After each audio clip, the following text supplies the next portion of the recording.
반갑습니다. 김용민 대표입니다. 오늘 김용민의 주식 랭킹에서는 7월이 오기 전에 이 기업만 무식하게 보세요. 큰돈 법니다. 자, 여러분들께서 많이들 주목하고 계시는 AI, 반도체, 로봇, 2차 전지, 전기차 모든 산업이 전부 다 미래에 성장할 수 있는 산업이 맞습니다. 그리고 그러한 산업들 주목해야 되는 것도 맞아요. 하지만 그 모든 산업을 아우를 수 있는 산업이 있고요. 기업뿐만 아니라 국가 단위로 집중하고 있는, 국가 단위로 투자하고 있는 산업이 있습니다. 오늘 여러분들께 그 산업에 대한 내용부터 여러분들께서 주목하셔야 되는 핵심적인 종목까지 자세하게 설명을 드리려고 합니다. 오늘 영상 처음부터 끝까지 집중하셔서 시청해 주시면 감사드리겠고요. 영상 시청하시기 전에 구독과 좋아요 버튼 한 번씩만 부탁드리겠습니다. 저희 주식 랭킹 채널 시청하시는 분들께는 미래 산업에 대한 총정리 리포트, 제가 직접 만든 리포트를 여러분들께 제공해 드리고 있습니다. 2023년도 시장을 주도할 수 있는 미래 산업에 대한 총정리가 되어 있는 리포트고요. 페이지는 한 20장이 조금 넘어가는 분량인데 해당 리포트 안에 올 한 해 동안 시장에서 주목받을 수 있는 이슈들을 일목요연하게 정리해 놓은 리포트이기 때문에 꼭 다운로드 받으셔서 투자하시는데 참고하시기를 바라겠습니다. 자, 그럼 바로 오늘의 본 내용으로 넘어가서 이번에 전기차 선도자를 자처한 현대차와 기아가 최고 기술력을 보였는데도 불구하고 빗바랜 탄소 중립 노력이라는 기사가 나왔습니다. 글로벌 전기 자동차 제조사 전기차 전환 평가 순위를 봤을 때 전 세계적으로 자동차 판매량이 뭐 3위다. 앞으로 몇 년 이내로 1위를 할 수 있다라고 평가받던 현대차와 기아차가 100점 만점에 38점을 받으면서 13위에 자리를 했습니다. 보면은 우리 위로 그렇게 이름 있지 않은 그러한 완성차 제조 업체들도 상당히 많이 나왔는데 국제 비정부기구 국제청정교통위원회는 세계 주요 완성차 업계 29세 전동화 전략을 종합적으로 평가한 다음에 순위를 발표했습니다.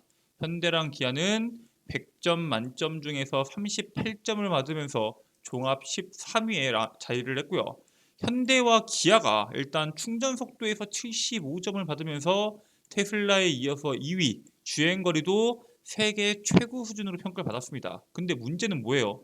재생에너지 구매 항목에서 11점, 전략과 비전 항목에서 20점을 받으면서 사실 이 전기차에 대한 품질 점수는 상당히 높았는데 이 신재생 에너지 혹은 이 친환경에 대한 점수 부분에서 점수를 쭉쭉 깎이면서 결과적으로 13위에 랭크를 했습니다.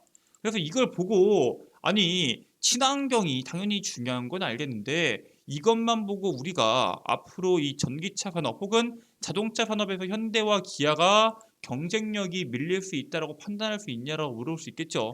근데 결론적으로 말씀을 드리자면은 맞다고 말씀을 드립니다. 왜냐면은 지금 LG전자가 이번에 아리백을 가입을 했죠. LG전자가 2050년도까지 국내 그리고 국외 전 사업장의 사용 전력 100%를 재생에너지로 충당하는 계획을 확정해서 아리백 가입을 완료를 했습니다. LG전자는 기업 시민으로서 지구촌 이슈인 기후 위기 극복에 책임을 다하고 사업의 지속 가능한 경쟁력도 한층 강화하겠다. 뭐 이런 얘기를 했는데 실제로 LG전자가 이번에 국내 발전 사업자인 GS EPS와 협업을 해서 2025년도까지 축구장 3개 면적에 달하는 규모의 직접 PPA 태양광 발전소를 구축을 했고요. 사업장에 설치된 고효율 태양광 패널을 활용해서 재생에너지 발전 및 재생에너지 공급 인증서 구매를 포함해서 재생에너지를 확보하기 위한 여러 가지에 대한 방안을 적극적으로 병행 예정입니다. LG전자도 이 재생에너지 자체가 비용이 너무나도 비싼데도 불구하고 재생에너지가 100%가 필요한 아리백에 가입하는 이유가 있겠죠. 현재 친환경에 대한 문제는 단순히 우리가 지구촌을 살리자라는 문제가 아니라 선진국에서 선진 기업들, 글로벌 기업들이 너네들이 아리백을 진행하지 않는다, 신재생 에너지를 사용하지 않는다고 하면은 거래를 진행하지 않겠다고 할 정도로 거래의 장벽이 되고 있습니다. 그렇기 때문에 LG전자가 울며 겨자 먹기로 아리백에 가입했다라고도 볼 수 있고요. 그리고 이번에 포스코가 전기차 산업으로 전환을 했었죠. 전기차 산업으로 전환을 선언한 포스코가 탄소 중립을 위해서 국내 최초로 탄소 저감 브랜드 제품을 출시했습니다. 이 그린잇 인증 철강은 탄소 감축약 배분형 제품으로 저탄소 생산 공정 도입, 저탄소 철원 사용 등을 통해서 감축한 탄소 배출량을 배분한 효과가 있고요. 실질적으로 탄소 이 철강을 만드는데 저탄소에 대한 생산 공정을 이용하고 탄소도 조금밖에 배출되지 않는 철원을 사용해서 여기에서 저탄소로 사용했던 그 양만큼 그곳 고객사가 그 탄소 배출량을 저감한 것으로 인정받는 것으로 현재 시장에서는 판단이 되고 있고요. 해당 제품을 구매한 고객사는 쉽게 말해서 그 철강을 사용하면은 우리는 탄소 배출을 저감했다라고 인정을 받는 겁니다. 그린잇을 최초로 구매하는 고객사는 LG전자로 200톤을 주문을 하고 있고요. 삼성 역시 프리미엄 오븐 제품에 해당 철강 제품을 우선 적용하는 것으로 현재 검토를 하고 있습니다. 이것처럼 국내 기업들이 대다수가 탄소 중립을 위해서, 탄소 저감을 위해서 여러 가지에 대한 움직임을 하고 있고요. 방금 말씀드렸던 대표적인 글로벌 탄소 중립을 압박하고 있는 기업이 애플이죠. 2030년도까지 글로벌 공급망 탄소 중립 달성을 앞세우면서 부품 협력사들이 적극적으로 탄소 감축을 위해 노력해야 된다고 압박을 하고 있습니다. 이 애플의 아이폰의 이 협력사 대표적인 기업이 이제 LG 이노텍이나 LG 디스플레이나 이런 기업들이 있죠. LG전자가 괜히 아리백에 가입하는 게 아닙니다. 애플은 제조 협력사를 대상으로 100% 신재생 에너지 사용 등을 조치를 촉구하며 해마다 직접 이행 상황을 얼만큼 이행했는지 평가하겠다는 계획을 가지고 있고요. SK하이닉스나 TSMC 같은 협력체 같은 경우에는 애플의 목표에 맞춰서 신재생 에너지로 전환 노력을 가속화하는 데 이미 동의를 했습니다. 앞으로 애플의 친환경 분야 요구에 적극적으로 부응하는 일이 다른 부품 업체와 경쟁하는 데 핵심 요소로 주목이 되고 있습니다. 이번에 LG가 아리백에 가입을 하면서 LG 이노텍, LG 디스플레이 같은 경우에는 또 다른 경쟁 부품 업체들에 비해서 이 친환경 부분에서는 앞서 나가기 때문에 추후에 애플과 관련된 실적이 더 급증할 수도 있다라는 긍정적인 얘기가 나오고 있고요. 문제는 이게 애플뿐만 아니라 대기업들, 특히 우리나라 같은 경우에는 제조 분야가 발달한 국가이기 때문에 글로벌 대기업들과 협력되어 있는 기업들이 상당히 많습니다. 근데 대기업의 10곳 중에서 3곳이 글로벌 고객사로부터 제품 생산 과정에서 재생에너지 사용을 직간접적으로 요구를 받고 있습니다. 기업 규모로 보면은 대기업이 한 30% 정도 되고요. 중견기업은 한 10% 수준으로 사실상 대기업이 직접적으로 간접적으로 요구를 많이 받고 있고요.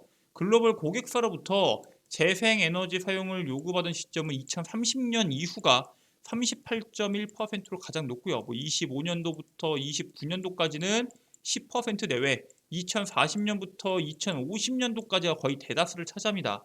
사실상 2030년 이후부터는 고객사들이 전부 다 재생에너지 사용을 요구하고 있습니다. 가장 대표적으로 우리가 풍력만 하더라도 만들어지는데 5년에서 8년이 걸리죠. 태양광은 직접적으로 바로바로 만들어낼 수 있지만 실질적으로 규모를 위해서는 풍력부터 해서 여러 가지에 대한 재생에너지가 필요한다고 했을 때 지금 당장 만들어야지 2030년부터 재생에너지에 대한 에너지 확보가 일정 수준 이상까지 올라갈 것으로 보이고 있고요. 국내 한 제조업체 관계자는 아리백에 제대로 대응하지 않으면 수출 경쟁력에 큰 차질이 있을 수 있다라고 발언합니다. 지금 우리나라에서 대표적으로 반도체라던가 아니면은 철강들, 자동차들 전부 다 탄소 배출이 많기 때문에 전기 에너지를 많이 쓰기 때문에 결과적으로는 재생에너지 확보가 무엇보다도 중요한데 이게 지금 주도하고 있는 게 미국 기업들이죠. 미국이 주도하는 이유가 있습니다. 현재 미국의 셰일 산업이 정점에 달했다. 질 좋은 유전 고갈의 징후가 나오고 있다라는 기사가 나왔습니다. 지난 10년간 미국을 세계 최대 산유국으로 만들었던 석유 생산 붐이 점차적으로 시들해지고 있고요. 셰일 성장 시대가 정점에 가까워졌음을 암시하고 있습니다. 몇 년 안에 가장 좋은 미국 석유 재고창을 전부 소진할 것으로 현재 시장은 전망하고 있고요. 세계 석유 공급의 중동 지역에 대한 의존도가 계속해서 올라가겠죠. 현재 미국이 중동 지역한테 증산해라, 감산해라 라고 요청을 했을 때 중동 지역에서 그거를 말을 고지고대로 듣나요? 최근까지만 하더라도 석유를 또 감산을 했죠. 결국에는 중동 지역이 통제가 되지 않기 때문에 결과적으로 석유에 대한 의존도를 낮추고 재생에너지에 대한 의존도를 높이기 위한 여러 가지에 대한 정책이 나올 것으로 예상이 되고 있고요. 미국의 신재생 에너지로 넘어가려는 움직임에 대해서 우리가 주목을 해야 되는 이유 중에 하나입니다. 근데 아니 이거 미국 정말로 재고가 소진되는 거 맞냐? 이 석유 고갈로는 수십 년 전부터 나왔던 내용이지만 석유 매장량이 계속적으로 늘어나지 않았냐? 이거 문제가 없는 것 같다라고 말할 수 있겠지만 석유 매장량이 충분해도 이상기후에 대한 문제로 인해서 사실 탄소 중립은 더 이상 미루기가 어려운 문제로 현재 자리를 잡고 있습니다. 일단 매년 300억 배럴 넘게 소비하고 있습니다. 석유를. 하지만 매장량이 계속해서 늘어나고 있죠. 1980년도까지만 하더라도 석유 매장량이 지금 뭐 710억 배럴이니까 7천억 배럴이죠. 그러니까 뭐 10년, 20년을 못 간다, 40년을 못 간다 이런 얘기들이 많았는데 시간이 지날수록 매장량이 계속해서 늘어납니다. 이게 정제 기술도 발달해서 원래 한 50밖에 정제를 못할 걸로 봤는데 이게 100, 200까지 정제가 되고요. 뭐 산속, 바다 깊숙이 이런 석유 발견도 계속해서 되면서 매장량도 계속적으로 늘어나고 있죠. 그래서 앞으로 석유 고갈에 대해서는 또 한 50년, 100년은 문제가 없다 이런 이야기가 나오고 있지만 방금 말씀드렸던 것처럼 친환경, 이 지구에 대한 이상기후가 더 이상 버텨주지 못할 것으로 예상이 됩니다. 우리가 뗀석기가 바위가 돌이 부족해가지고 뭐 간석기로 넘어간 게 아니잖아요. 결국에는 석유가 충분하다고 하더라도 석유에 대한 의존도는 시간이 지날수록 계속해서 떨어질 것으로 현재 예상이 되고 있습니다. 그리고 문제는 전 세계적으로 지금 엄청나게 덥죠. 5년간 지구가 가장 더울 것이라고 경고를 하고 있는데 확률이 무려 98%입니다. 사실상 100%라고 보면 될 것 같고요. 미국 국립해양대기청은 174년 관측 기록 중에서 올해 4월이 지구가 네 번째로 더웠다라고 발언합니다. 근데 문제는 지구가 네 번째로 더웠던 거고 바다에 대한 온도는 사상 최고치를 기록을 합니다.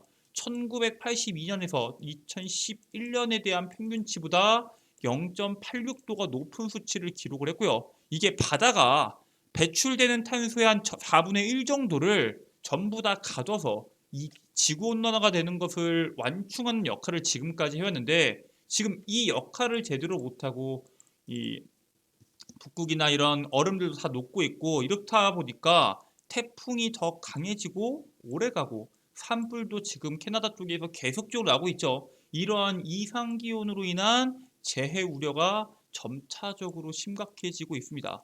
사실 대표적으로 호주가 지난해 집권당이 8년 9개월 만에 정권 교체가 됐죠. 근데 이게 정권 교체가 왜 됐냐? 바로 기후 대응 정책이 승패를 갈랐다라는 분석이 나오고 있습니다.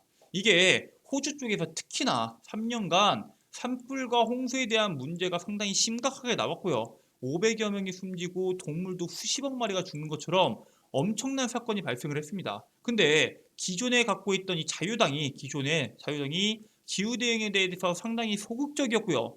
2030년도까지 탄소 배출량을 43% 감축하겠다라고 공약을 했던 노동당은 사람들의 선택을 받으면서 집권당이 됩니다. 이것처럼 전 세계적으로 단순히 기업들과 기업들 간의 이 거래를 위해서 무역 장벽을 위해서 친환경을 우리가 주목해야 되는 게 아니라 국가 단위로 그다음에 기업 단위로 거의 전 세계적인 숙제로 지금 현재 기후 변화가 문제가 되고 있기 때문에 현 시점에서 우리가 무엇보다도 계속적으로 나올 수 있는 이 기후 대응에 대한 문제를 주목을 해야 됩니다. 근데 우리나라 같은 경우는 어때요? 그린피스와 청년 환경 단체들은 국회의원 대상으로 기후위기 인식 설문을 조사한 결과를 5일에 공개를 했는데, 설문에 응답한 의원 중에서 80%가 기후위기 대응이 중요하다고 선택을 합니다. 문제는 왜 중요하냐? 미래 세대 생존권 위협, 즉 우리나라가 경쟁력이 떨어지고 다른 국가에 대해서 생존권, 우리나라가 수출로 먹고 사는 제조업 국가잖아요. 생존권에 대한 위협이 상당히 위험하다라고 현재 이야기를 하고 인지하고 있는데, 답변과는 다르게 기후위기를 해결하기 위해 실천 중인 정책이나 대응에 대해서는 불충분하다라는 응답이 90%가 나왔습니다. 즉 자기들과 알고 있는 거예요. 기후위기가 심각한 건 알고 있지만 실천이 미비하다는 것을 정확히 알고 있고요. 지금 총선이 300일 정도 남았거든요. 앞으로 나온 이 시점에서 기후위기와 관련된 정책, 그리고 기업 경쟁력을 위한 탄소 중립에 대한 이야기들이 지속적으로 나올 것으로 예상이 되는데, 그 속에서 우리가 탄소 중립을 반드시 봐야 되는 상황 속에서 여러분들이 주목하셔야 되는 종목을 제가 두 종목을 준비해 왔습니다. 앞으로 전 세계적으로 숙제가 되고 있으며 국내 기업들이 경쟁력을 확보하기 위해서 주목받는 탄소 중립 관련주들 중에서 수혜를 받을 수 있는 종목 두 개 지금 바로 말씀을 드리도록 하겠습니다. 첫 번째는 에코바이오입니다. 에코바이오 같은 경우에는 메리가스나 바이오가스 관련 재생에너지 전체 업체거든요. 얘네가 온실가스 감축으로 획득한 탄소 배출권을 판매하는 기업입니다. 얘가 탄소 포지과는 사실상 원래는 상관이 없는 기업인데, 이번에 산업통상자원부가 동해가스전에 연간 120만 톤의 이산화탄소를 포집, 저장하는 2조 4,340억 원 규모의 실증 사업을 추진했는데 6월 1일부터 여기 신청을 받았거든요. 이 예타가 보통 5개월에서 6개월 정도 이 심사가 진행이 되기 때문에 그 사이 안으로 시장에서 수혜를 받을 것으로 예상이 되고요. 올해 안에 한 번 더 시장에서 강한 이슈를 받을 것으로 예상이 됩니다. 즉 전 세계적으로 바이든도 사실 친환경에 가장 적극적인 그러한 미국 대통령이고, 전 세계적으로 유럽도 그렇고요. 우리나라도 그렇고 계속적으로 환경에 대한 이슈가 나올 때 시장에서 주목을 받을 수 있는 기업이기 때문에 올 한 해 동안 꾸준한 상승이 나올 수 있는 기업이다라고 보시면 될 것 같고요. 두 번째 종목은 태경 BK입니다. 태경 BK는 사실 2020년대부터 현대 오일뱅크와 CCU죠. 이산화탄소 포집, 활용 기술 개발을 협력한 기업입니다.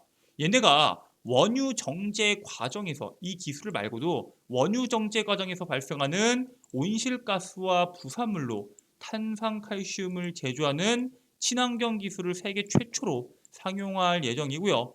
얘네가 지금 당장 친환경으로 넘어간다고 하더라도 원유 정제를 100% 멈출 수가 있을까요? 최소 30년에서 40년은 양을 줄이더라도 지속적으로 원유 정제 과정이 발생할 겁니다. 그 과정 속에서 나오는 온실가스와 부산물들을 활용할 수 있는 기술이기 때문에 시장에서 부각받을 것으로 현재 시장은 기대하고 있고요. 여기에 더해서 친환경의 대표적인 전기차, 그 전기차의 필수인 음극재의 필수 소재인 석유계의 코크스를 독과점적으로 공급하는 기업이 바로 태경 BK입니다. 즉 앞으로 친환경 관련된 탄소 중립, 이산화탄소 포집에 관련된 혹은 이 온실가스와 부산물로 탄산칼슘을 제조한다는 이슈에 더불어서 음극재에 대한 이슈까지 더해진다고 했을 때 태경 BK가 시장에서 주목을 받기에는 충분하다라고 말씀을 드리고요.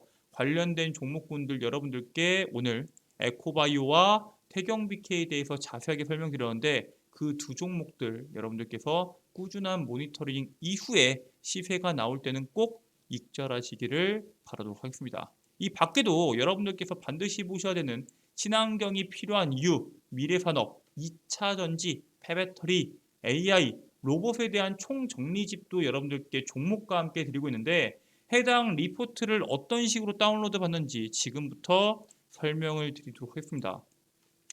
여러분들 핸드폰 보시면은 구글 플레이 스토어가 있을 겁니다. 구글 플레이 스토어에 김용민의 급등 시그널을 검색하게 되시면은 어플리케이션이 나옵니다. 설치 버튼을 통해서 100% 무료 설치가 가능하시고요. 어플리케이션 설치 이후에 여러분들 전화번호 010 땡땡땡땡 개인정보 적으실 필요 전혀 없고요. 간단하게 로그인 이후에 어플리케이션 속을 이용하실 수가 있습니다. 어플리케이션 키게 되시면은 컨텐츠들 중에서 급등 추천주를 클릭해 주시고요. 이 중에서 두 번째 공지사항에 있는 2차 전지, AI, 로봇 섹터 총정리라고 적혀 있는 공지사항을 클릭하셔서 여러분들께서 원하시는 이 PDF 파일 다운로드 받으실 수 있고요. 김용민 대표가 직접 만든 2023년도 시장주도 미래산업 PDF 파일을 100% 무료로 다운로드 받으실 수 있습니다. 평생 무료로 연구 소장이 가능한 이 PDF 파일이기 때문에 꼭 다운로드 받으시길 바라겠고요. 이 밖에도 김용희 대표가 직접 매일매일 종목을 선별해서 업로드해드리는 급등 추천주, 매일 장 시작 30분 이전에 8시 30분 이전에 여러분들께 오늘 시장에서 주목할 수 있는 이슈, 거기에 따른 관련주를 정리해서 업로드해드리는 장전 급등 뉴스, 매일매일 시장에서 나오는 강한 주도주들, 급등주들이 왜 급등 나왔는지 분석해서 업로드해드리는 급등주 분석까지 모든 컨텐츠들을 여러분들께서 100% 무료로 이용이 가능합니다. 평생 무료로 이용 가능하니까 꼭 어플리케이션 들어오셔서 해당 컨텐츠 이용하시고 투자에 도움이 되시기를 바라겠습니다. 자, 오늘 준비된 내용은 여기까지입니다. 오늘 영상도 끝까지 시청해주셔서 감사드리고요. 저는 다음 영상으로 여러분들께 돌아오도록 하겠습니다. 끝까지 시청해주셔서 감사드리고요. 영상 종료하시기 전에 구독과 좋아요 버튼 한 번씩만 부탁드리도록 하겠습니다. 저는 다음 영상으로 돌아올게요. 감사합니다.